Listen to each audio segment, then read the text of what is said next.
이제 신앙생활을 하면 다양한 고민들이 많이 있어요.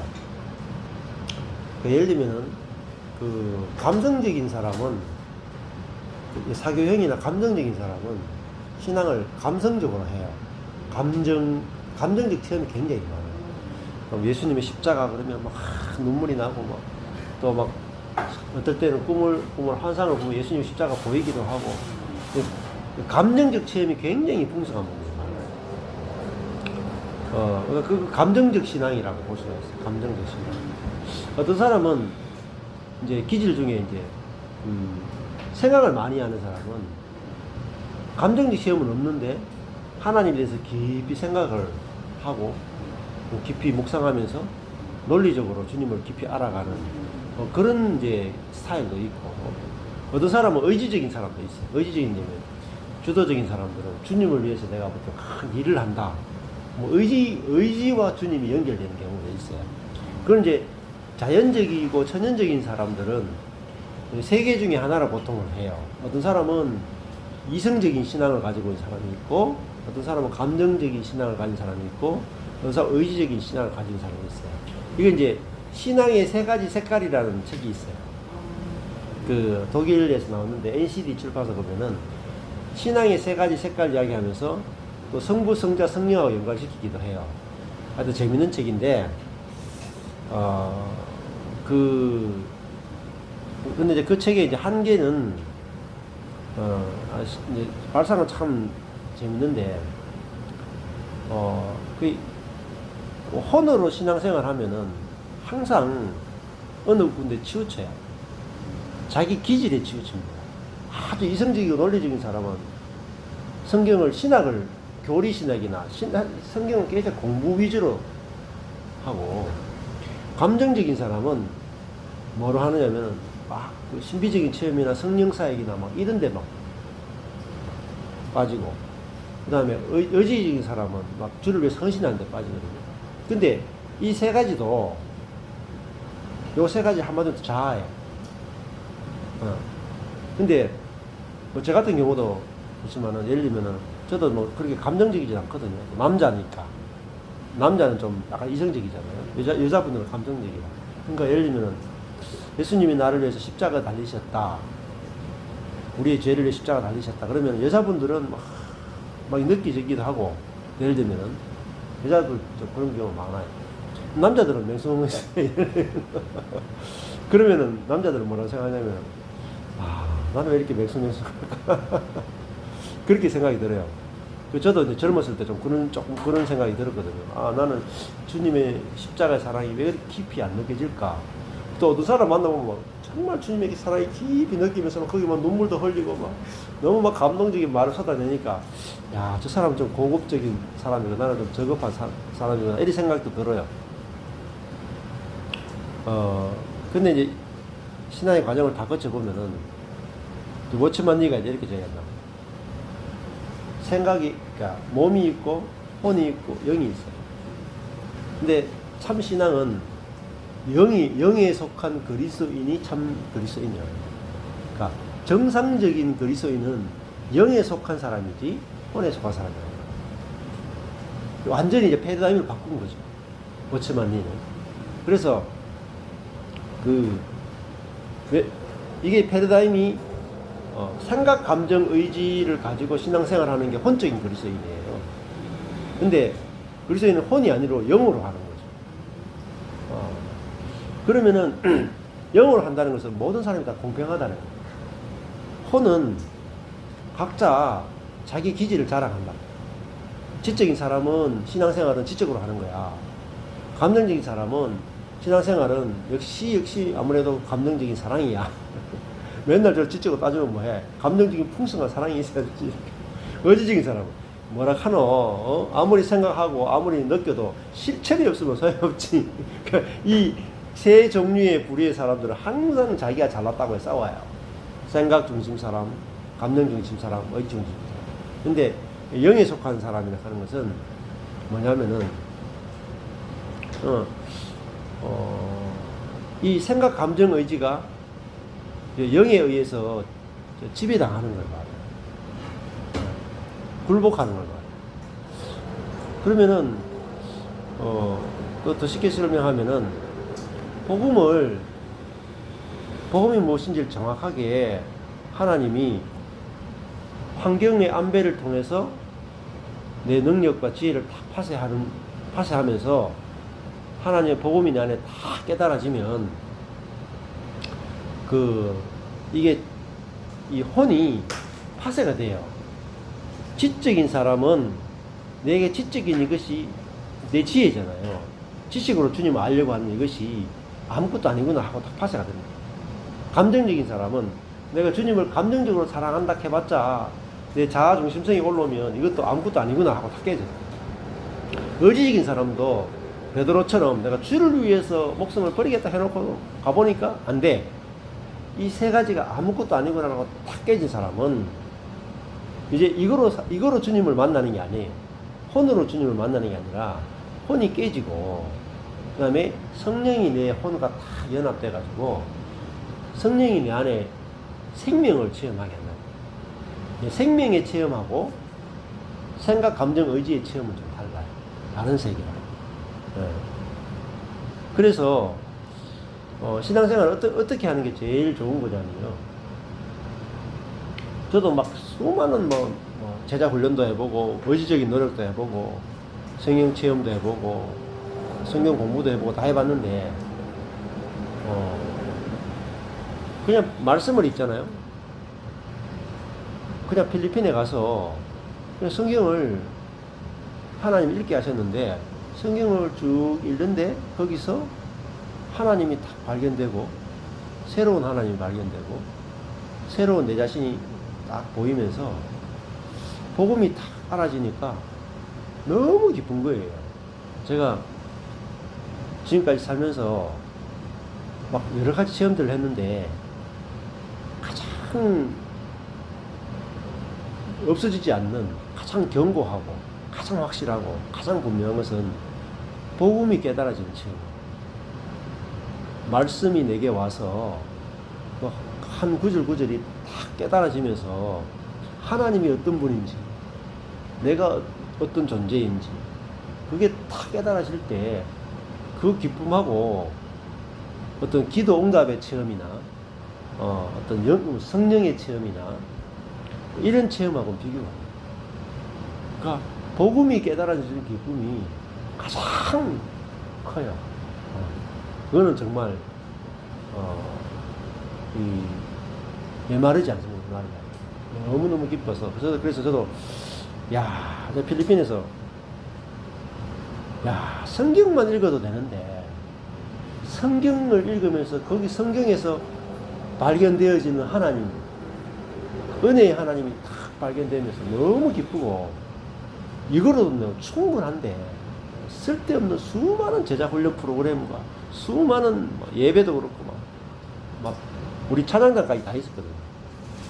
청년들이 막 여기 악기 다 다루고 심지어 보컬도 있고 율동팀도 있고 그래가지고 찬양을 굉장히 많이 했어요. 뜨겁게 막 다 필요 없더라고요. 찬양을 그만큼 많이 할 필요도 없고 제자훈련 그만큼 많이 할 필요도 없고 기도도 그만큼 많이 할 필요도 없어. 금식도 필요 없어. 딱 말씀을 속에서 복음만 정확하게 하나님이 어떤 분인지 깊이 깨닫고 그것이 내 생각, 감정, 의지를 다 파쇄하고 나를 지배해버리는 거예요. 그래서 그게 이제 저는 그거를 경험하고 나서는 이제 목마름이 없어져 버렸어요. 우리가 살면서 네. 내 안에 무슨 문제가 오는 그때마다 하나님이 그 말씀으로 본인의 말씀을 하면서 우리가 말씀하는 것처럼 말씀하면서 읽잖아요. 제가 예를 증거본을 읽잖아요. 그래서 한 장씩 한 장씩 읽어 나가거든요. 그러면서 내 안에 자녀 문제라든지 이런 걸 가지고 주님 앞에 그 문제를 안고 이제 생각이 있잖아요. 그래서 이렇게 주님 말씀해 주시는 게 있잖아요. 내 안에 그렇죠. 그런 동행이 그렇게 계속 되어지는 게 주님 같이 가는 그런 거. 예. 그거 조금 달라요. 왜냐면은 내가 신앙생활을 하면서 내가 살면서 내 문제들이 막 발생하잖아요. 부부 문제 생기기도 하고, 재정의 문제가 생기기도 하고, 여러 가지 문제들이 발생하는데, 그 문제가 발생할 때마다 성경을 펼치고, 거기서 답을 찾고, 굉장히 괜찮은 거죠. 괜찮지만은, 아직 그거는 내 중심으로 접근하는 거거든요. 예, 나의 필요 중심으로 성경을 접근하는 거예요. 예. 그는 이제 그 부분에 대해서만 답을 얻어요. 내 삶의 한 부분에 대해서 답을 얻어요. 근데 그렇게 해가지고는 성경이 안 깨달아져요. 그러니까, 예. 아니요. 예. 근데, 성경은 근원적인 문제를 해결해 주지. 복음은, 그래서 이제, 그러면 아예 문제가 아닌 거니까. 예. 그러니까, 내가 자아로 신앙생활을 하는데, 자아로 신앙생활을 하기 때문에 문제들이 발생을 해요. 자아는. 근데 내가 자아로 살기 때문에 문제가 발생하는데, 이 문제에 대해서 성경이 해답을 하나씩 걸어가지고 답이 없어요. 근데 먼저 성경을 읽을 때, 복음이 발견돼야 돼요. 내 문제에 대해서 어떤 한 부분의 답을 찾으면 안 되고, 인간 전체가, 하나님이 어떤 분이시고, 하나님이 인간의 모든 문제를 복음으로 어떻게 해결했는가. 한두 문제가 아니라 인간의 전체, 인간 전체 문제를 하나님께서 어떻게 지금 해결해 놓으셨는지. 그래서 성경을 읽을 때, 거기서 복음을 발견해야 돼요.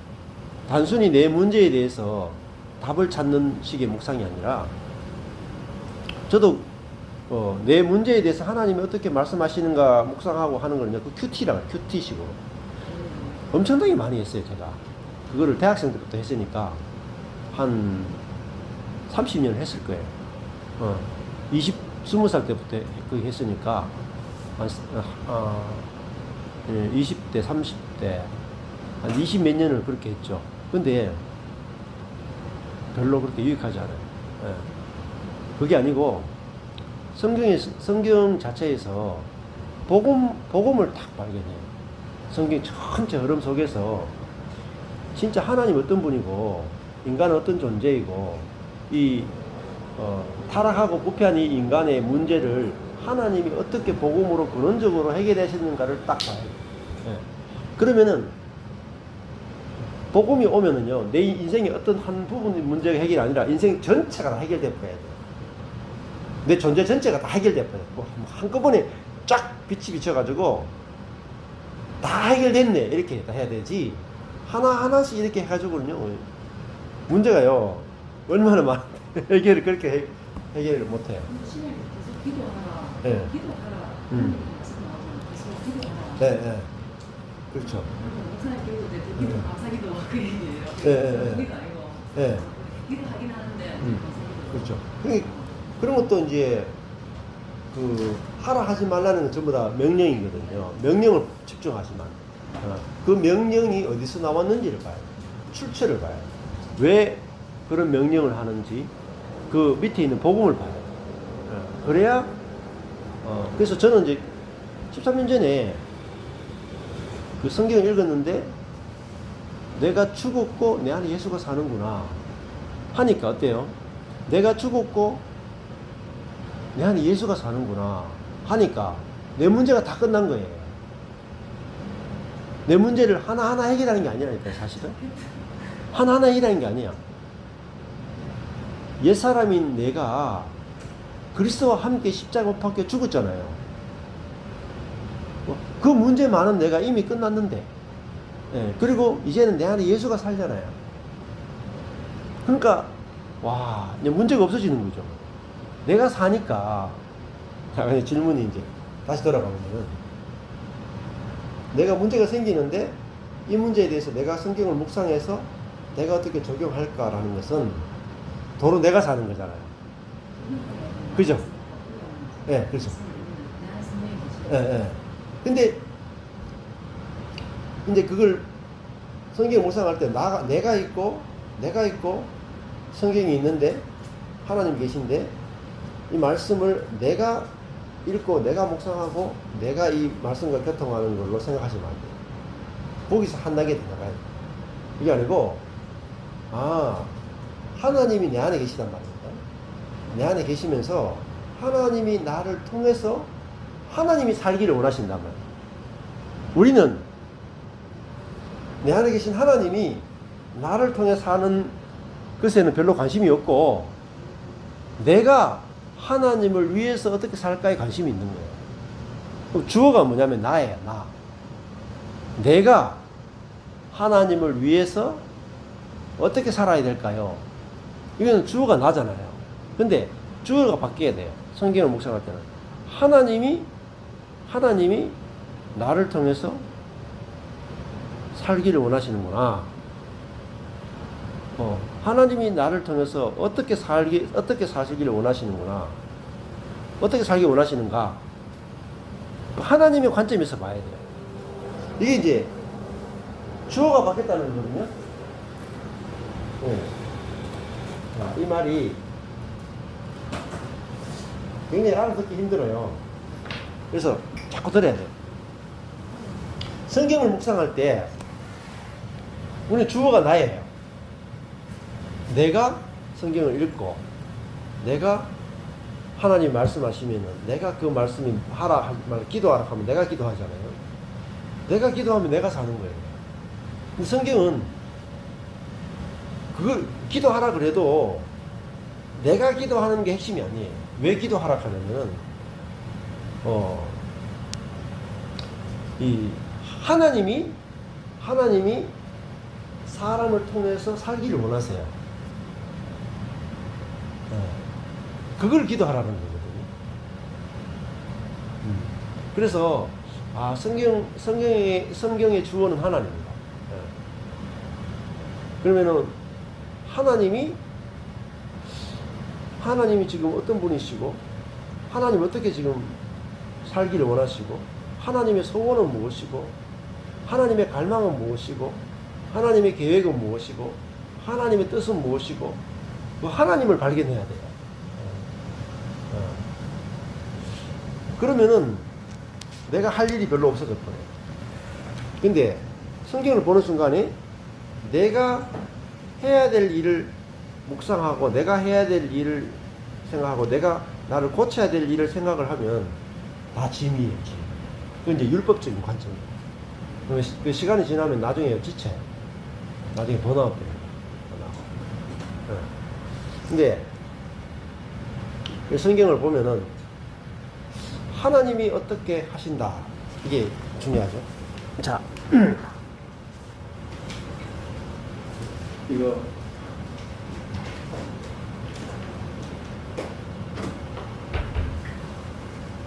아무리 강조해도 까먹었어요.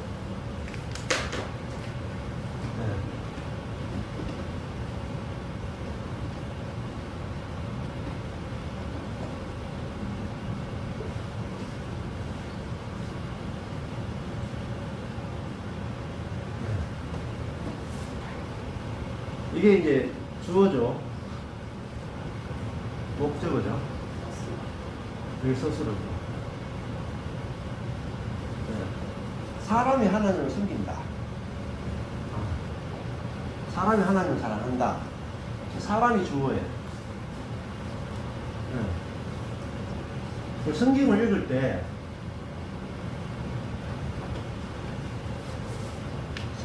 있잖아요.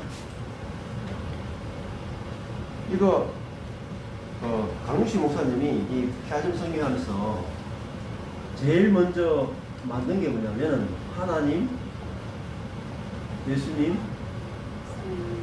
성령님. 요거는 빨간색으로 딱.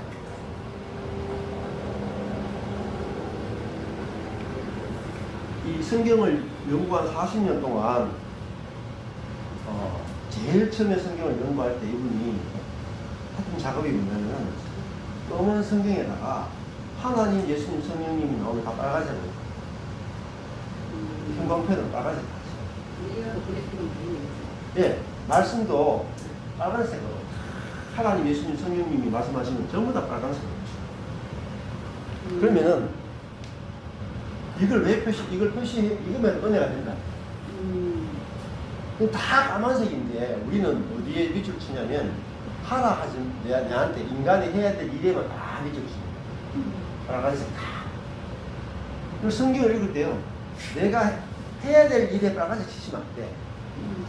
뭐에 빨간색은 하나님이 하시겠다고 하는 일. 그러니까 하나님이 사람을 섬긴다. 이 주어가 하나님이죠. 목적어죠. 서술어요. 성경을 묵상하는 방법이요. 뒤집어져요. 사람이 자기중심적이다 하는 게요. 성경을 딱 펼치잖아요. 펼치는 순간에 작동이 돼요. 내가 무엇을 해야 할까요? 이렇게 있죠. 내가 주어잖아요. 내가 하나님을 위해서 무엇을 할까요? 적용이야, 적용. 적용 분식입니다. 그래서 퍼스널 바이블 스터디, 개인 성경 연구, 귀납적 성경 연구, 이거 IBF에서 많이 하는 거거든요. 그리고 YM에서 지금 하고 있고. 이 귀납적 성경 연구 단계는 관찰, 해석, 적용, 프리셉트도 그래요. 다 관찰, 해석, 적용. 요 세 가지가 성경 연구의 아주 기본 틀입니다. 관찰, 해석, 적용. 자, 그런데 이거 기독교 성경 연구는요, 아주 과학적인 성경 연구라고 이야기를 해요. 근데 관찰부터 잘 해야 돼요. 그 성경 본문에서 뭘 말하는지, 뭐 동의어, 많이 반복되는 말, 뭐 이유, 뭐 이런 여러 가지 이제 그 기법들이 있어요. 그래서 성경을 잘 관찰합니다. 관찰.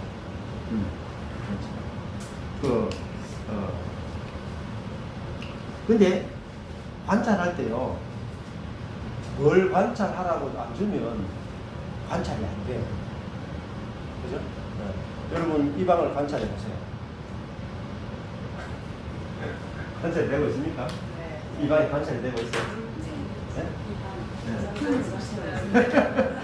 그러면요, 한 시간 줘도 관찰하는 게 다 다르잖아요. 그죠?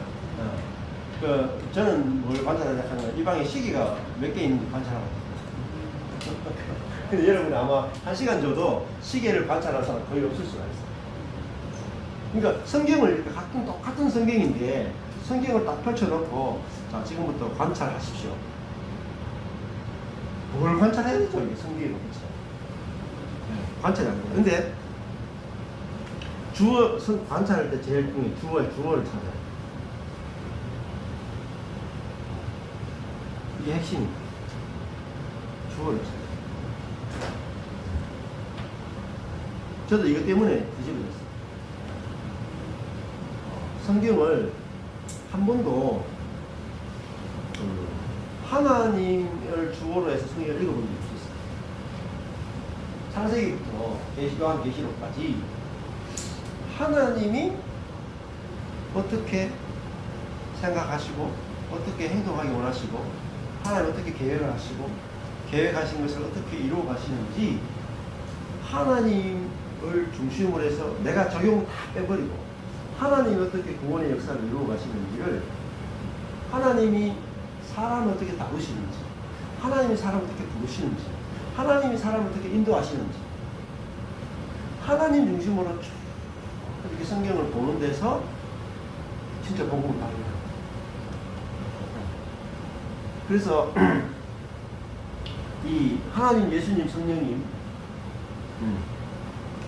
빨간색으로 했기 때문에 성경을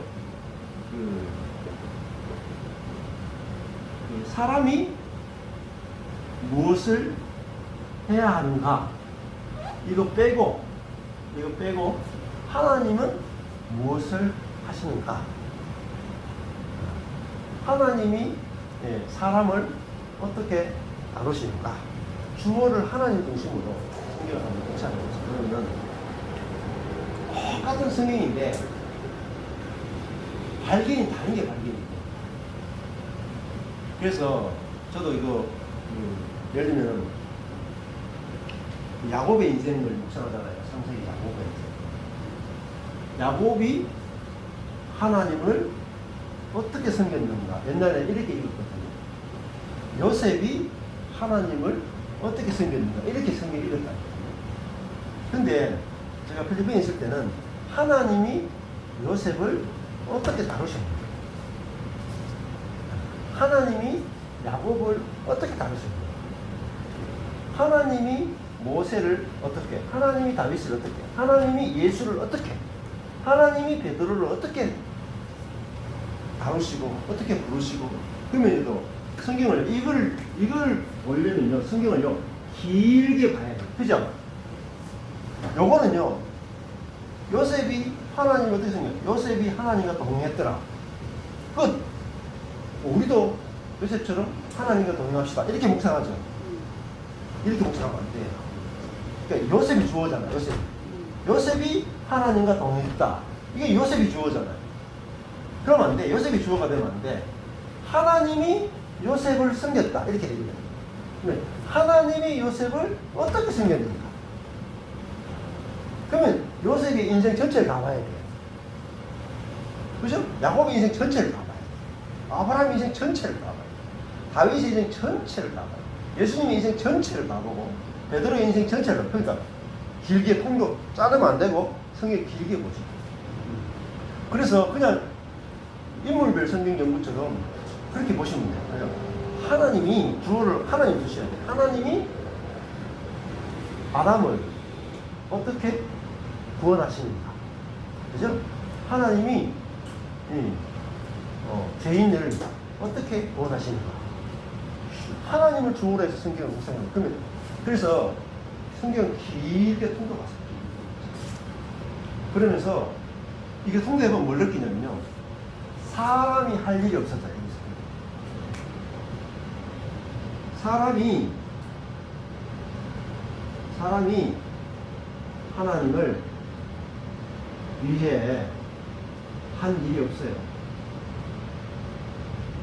이게 다 발견이 돼요. 사람이 하나님을 위해서 한 일이 없고 하나님을 위해서 사고만 치고 간다. 이게 다 보입니다. 사람은 항상 하나님을 위해서 사고 치는데 하나님이 사람을 끝까지 사랑하시고 끝까지 지키시고 끝까지 인도하시고 끝까지 구원하시고. 사람은 사고 쳤는데 하나님 그걸 은혜로 바꾸셨다. 이게 성경이 쫙 이렇게 읽히잖아요. 그래서 성경에서 뭐가 나와야 돼요? 성경에서 내 인생이 해석이 돼요. 내 인생이요 어떻게 해석이 돼요? 하나님 중심으로 해석돼요. 그럼 예를 들면 하나님이 요셉을 구원하셨다. 하나님이 요셉의 인생을 다 구원하셨죠. 그죠? 그래서 다른 말하면 하나님이 나도 구원하시는 말. 나는 사고치고 나는 절망 가운데 있고 나는 노예로 있고 나는 죄수로 있는데 하나님이 요셉에게 뭐죠? 하나님이 요셉에게 뭘 줬었어요? 꿈을 주셨죠. 그죠? 처음에 꿈을 주셨잖아요. 하나님이 요셉에게 꿈을 주셨다. 이게 성경적 해석이다. 근데 우리는 이걸 뒤집어요. 요셉이 하나님을 위해서 꿈을 꾸었더라. 반대죠. 설교를 반대로 한다니까요. 요셉이 하나님을 위해서 꿈을 꿨고 요셉이 하나님을 위해서 꿈을 성취했고 그죠? 요셉이 하나님을 영화롭게 했다. 이렇게 해석한다. 반대예요. 반대. 예?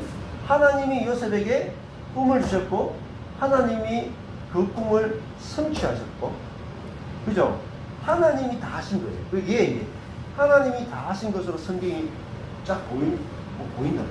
실제로 읽어보세요. 그러면 우리가 얼마나 성경을 반대로 읽고 반대로 했어요. 번역하는 과정에서 그렇게 된 겁니까? 아니면 원어는 그렇게 돼 있어요? 네, 번역하는 과정에서 그렇게 된 것이 아니고 요것이 뭐냐면 모범론적 성경 해석입니다. 그게 모범론적 성경 해석이라고 하고요. 다른 말로 모범론적 설교라고 해요. 요것이 뭐냐면 후속사적 성경 해석이고요. 여기 후속사적 설교라고 해요. 네. 모범론적이라고 하는 건 뭐냐면 사람이 하나님을 모범으로 해서 닮아간다는 거예요. 그러니까 우리가 하나님을 닮아가야 된다. 이게 모범론적이에요. 그러니까 사람이 해야 될 일의 포스, 이게 율법적 성경 해석입니다. 이 율법적 성경 해석.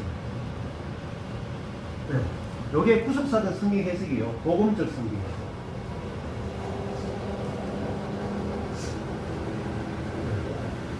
이 두 개가요, 완전히 달라요. 이게 이제 제가 신학대하고 다닐 때, 모범론적 성경 해석하고 후속사적 성경 해석에 대해서 배웠는데, 제가 하나도 이해 못했어요. 하나도.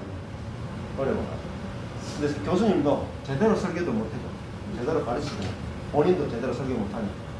배우긴 배웠는데, 본인이 어디서 배우냐면, 다른 학교에 교수님이나 책이나 이런 데서 배워먹겠죠. 근데 이 두 가지를 모범론적 설교와 후속사적 설교가 있거든요. 근데 여러분들이 교회에서 목사님 설교를 듣는데 목사님이 모범론적 설교를 하느냐 후속사적 설교를 하느냐 이게 구분될 정도는 돼야 돼요. 근데 왜 안 되냐, 한국교회 성도들이 설교를 그냥 약간 뭐라 해야 되겠노, 꽁트식으로 설교를 많이 합니다.